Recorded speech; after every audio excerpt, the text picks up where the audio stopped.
इसी प्रकार अन्य प्रसंगों को श्रवण करने के लिए महाराज श्री के एकमात्र अधिकृत ऑफिशियल यूट्यूब चैनल को सब्सक्राइब करके बेल आइकन को अवश्य दबा दें।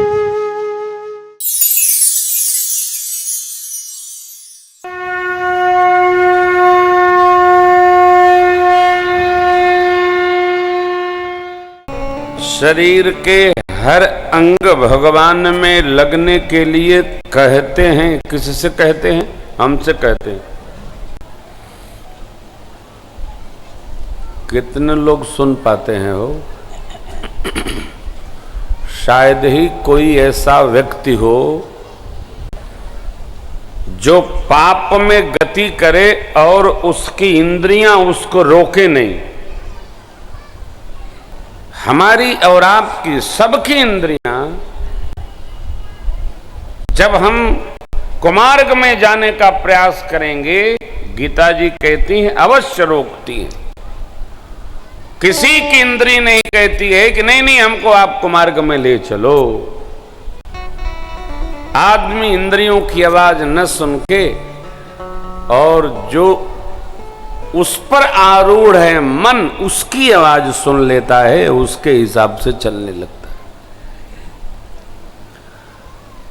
मन विषयी है। मन इंद्रियों का आश्रय लेकर स्वयं रस लेने के लिए विकारों में जाता है। कभी आंख के द्वारा, कभी कान के द्वारा, कभी जिह्वा के द्वारा, कभी त्वक के द्वारा, ये त्वक है, जाता है, भ्रमता रहता है।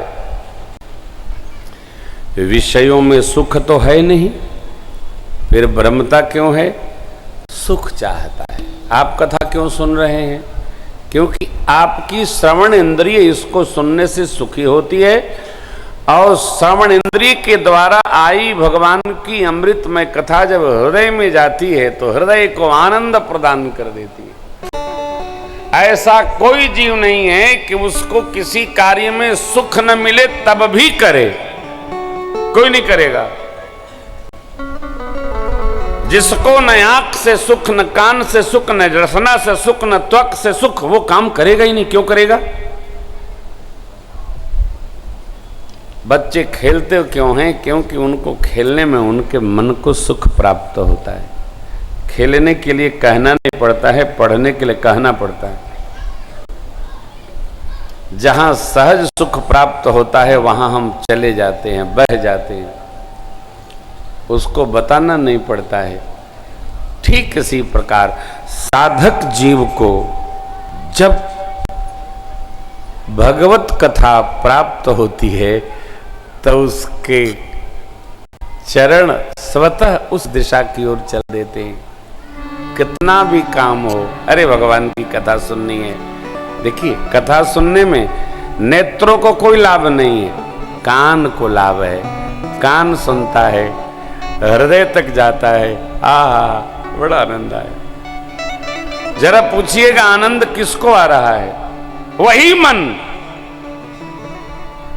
ले रहा है, सुख ले रहा है, लेकिन माध्यम श्रवण इंद्रिय है।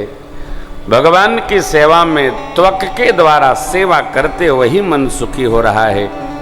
महापुरुषों ने कहा है, यदि हम अपनी पांचों ज्ञानेंद्रियों को परमात्मा की ओर ऊर्ध्व गति करा दें, घुमा दें, तो हमारा मन शाश्वत सुख में लग जाएगा।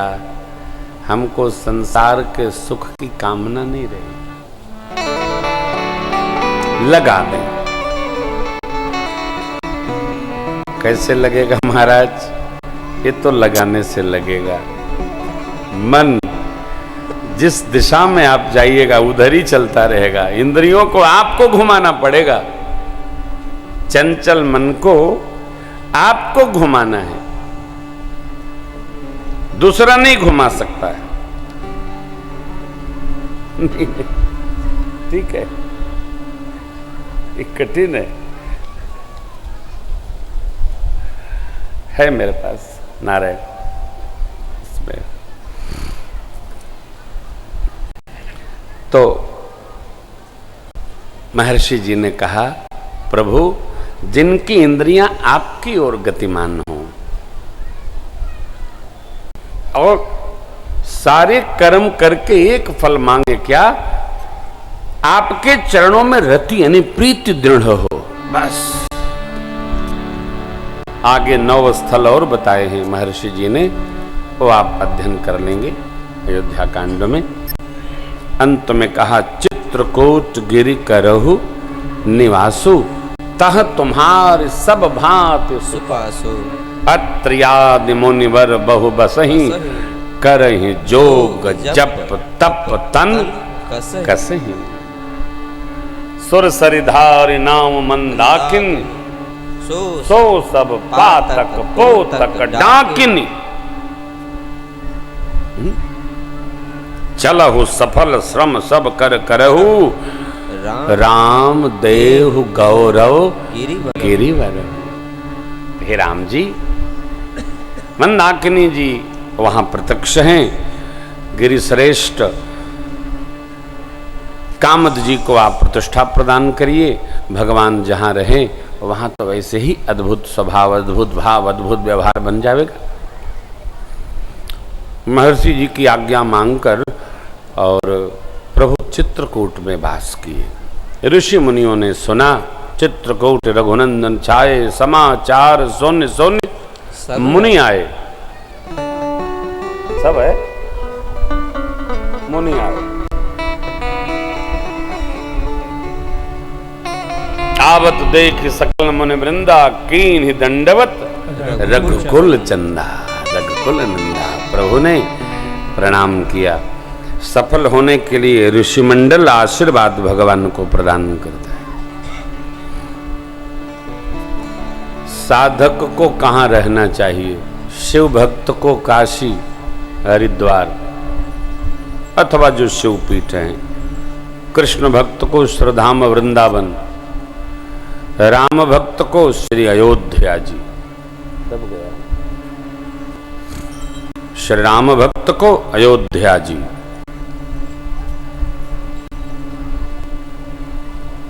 भागवत को सभी तीर्थों में चाहे जहां रहे छूट है। अयोध्या, मथुरा, माया, काशी, कांची, अवंतिका। आश्चर्य नहीं करेंगे आप, भजन की ऊर्ध्व अवस्था में भगवान के स्वरूप का लोप हो जाता है। काहे?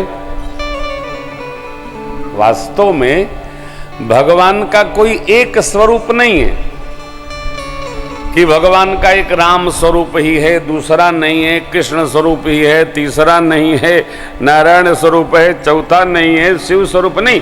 भगवान एक ही है, अगुण अरूप अलख अजजोई। भगत जिस स्वरूप में चाहते हैं वही भगवान वाराह बन जाते हैं, कच्छप बन जाते हैं, मत्स्य बन जाते हैं, हयग्रीव, अरे नरसिंह, राम, कृष्ण, परशुराम, बुद्ध। भगवान एक हैं। भगत जिस रूप में चाहता है भगवान उसी रूप में बन जाता है। भगवान अरूप है। भगवान का कोई एक निश्चित, जैसे व्यक्ति एक है, वही पिता है, वही पति है, वही फूफा है, वही चाचा, वही साला, वही जीजा है। व्यक्ति एक है। अब उसको अलग अलग ढांचा नहीं पहनना है। व्यक्ति एक है। सरकार भी एक, क्या? आद्यांतहीन अचिंत्य अद्भुत आत्मभू अखिलेश हो। वही परमात्मा भगत जैसा स्वरूप सोचता है, जिसकी उसको कांक्षा है, भगवान आ जाते। इसलिए आपने सुना होगा वो गीत है, बसा हुआ भगवान सबके मन मंदिर में, हरि का देवस्थान सबके मन मंदिर में। एक जगह ना उससे खाली पत्ता पत्ता खाली, भगवान सर्वत्र। तो ऐसे सर्वत्र व्यापी भगवान जब चित्रकूट पधारे, ऋषिमंडल देवताओं को आदेशित किया। देवताओं ने जाना, भगवान का मन रम गया। रम वो राम मन देवन जाना, चले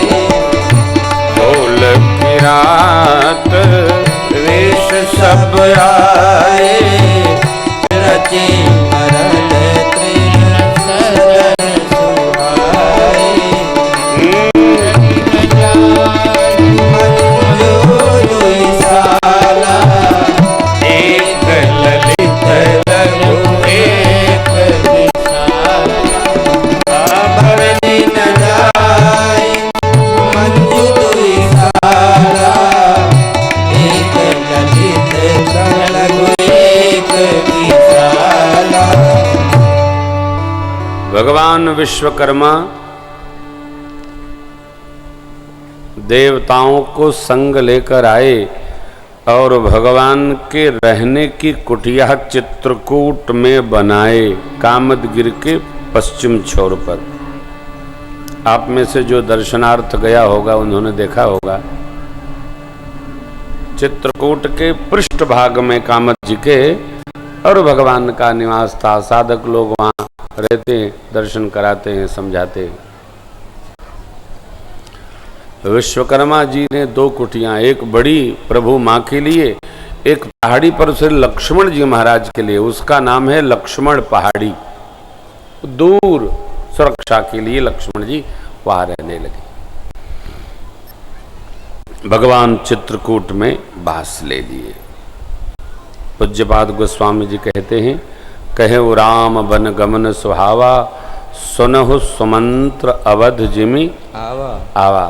राम जी का वनवास प्रसंग सुहावना प्रसंग है। अब जैसे सुमंत्र जी को भगवान ने प्रेरित किया, भेजा, वैसे कथा को आगे बढ़ाते हैं। निषाद जी वापस भगवान को छोड़कर आए और देखे कि ये तो सुमंत्र जी यहीं पड़े, अयोध्या जी गए नहीं। विचार करते हैं और पूछते हैं, महाराज आप श्री अवध नहीं गए? सुमंत्र काका बोले, हम क्या मुख लेके जाएं? अयोध्या जी से प्रभु बहू जी लखनलाल को लेकर मैं तमसा आया और वहां से सिंगवेरपुर आया, आपकी नगरी। अब मैं खाली रथ लेकर जाऊंगा तो क्या कहूंगा? महाराज पूछेंगे तो क्या कहूंगा, माताएं पूछेंगी तो क्या कहूंगा? व्यवहार के अनुकूल न होने पर भी लोगों को ग्लानि होती थी।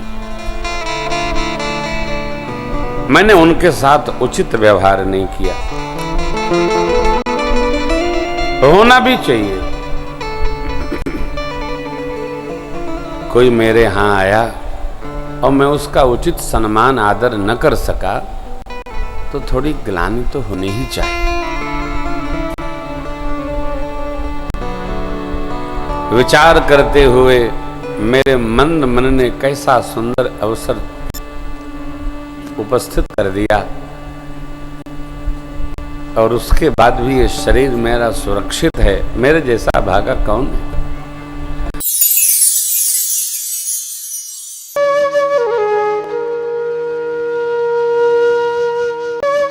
इसी प्रकार अन्य प्रसंगों को श्रवण करने के लिए महाराज श्री के एकमात्र अधिकृत ऑफिशियल यूट्यूब चैनल को सब्सक्राइब करके बेल आइकन को अवश्य दबा दें।